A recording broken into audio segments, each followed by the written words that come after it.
Hello everyone, সবাইকে জুম্মা মোবারক। আজকে হলো শুক্রবার আর আমি একটু লেট করে ব্লগ ভিডিওটা দিলাম তোমাদেরকে। শুক্রবারের ভিডিও ছিল এটা। এত ব্যস্ত বিশ্বাস করো, তো ব্যস্ততার কারণে আর এই ভিডিওটা দেওয়া হয়নি আমার। তো যাই হোক, এই মুহূর্তে ভয়েস ওভারটা দিচ্ছি। আর আজকে মূলত অনেক কাজ আমার বাসায় জমে গেছে। তো শুক্রবার আসলেই হচ্ছে আমার দুনিয়ার কাজ থাকে। তো সবাই নাস্তা করে নিছে, তো সবাইকে খাওয়ানোর পরে এখন আমি আর আমার যে জামাই হচ্ছে এক প্লেটে বসে গেছি। তো দেখেই নিলে ভাত ভাজি করছিলাম, তার সঙ্গে ডিম ভাজা, আলু ভর্তা, ডাল। সরি, ডালটা ছিল না, ডাল হইলে ভালো হইতো। যাই হোক, এখন খাবার দাবার খেয়ে এখন হচ্ছে আমি অনেকগুলা কাজ করব, এর মধ্যে রান্না বান্নাও করব। তো রান্না বান্না আজকে না হয় তোমাদের সঙ্গে নাই দেখালাম, কিন্তু ওগুলো আসলে ভিডিও ক্লিপও নেওয়া হয়নি।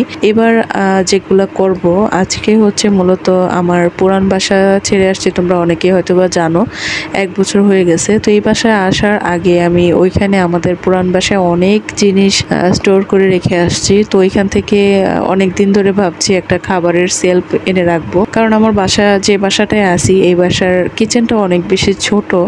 তো অনেক জিনিসপত্র রাখতে খুব অসুবিধা হচ্ছিল। তো একটা র্যাক ভাবছিলাম কিনবো, প্লাস্টিকের অথবা RFL এর একটা র্যাক কিনতাম। তো ভাবলাম ওইখানে তো পরেই আছে ওইটা, তো ওইটা নিয়ে আসি। আজকে আবার আমার জামাই এটা গিয়ে বাসা থেকে নিয়ে আসলো। তো এটা খুব একটা পুরান হয় নাই, একদম নতুনের মতোই আছে এখন। তো আমি একদিকে হচ্ছে পরিষ্কার করে শুকিয়ে তারপরে দেন হচ্ছে এগুলো রাখছিলাম একটার পর একটা। আর অন্য পাশে চুলায় কিন্তু আমি আরেক পাশে রান্নাও বসিয়ে দিছি, একটু পর পর এটা ওইটা রান্না করতেছি, সঙ্গে আমি এগুলা করতেছি। এক হাতে আসলে আমি কি বলবো, প্রত্যেকটা কাজ আমার এক হাতেই করতে হয়। একা হাতে করা যে কতটা টাফ আর কতটা কি বলবো, যারা একা হাতে ঘর সামলান তারা বুঝতে পারবেন। তো যাই হোক, এবার হচ্ছে একা হাতে বলতে আমার হেল্পিং হ্যান্ড আছে। তো উনি তো সকালবেলা অল্প কিছু কাজ, নির্দিষ্ট কিছু কাজ ওনার ওইগুলা করে দিয়ে চলে যায়। দেন হচ্ছে বাসায় ছোট বাচ্চারা আছে, সারাদিন টুকিটাকি করতেই থাকি একটার পর একটা।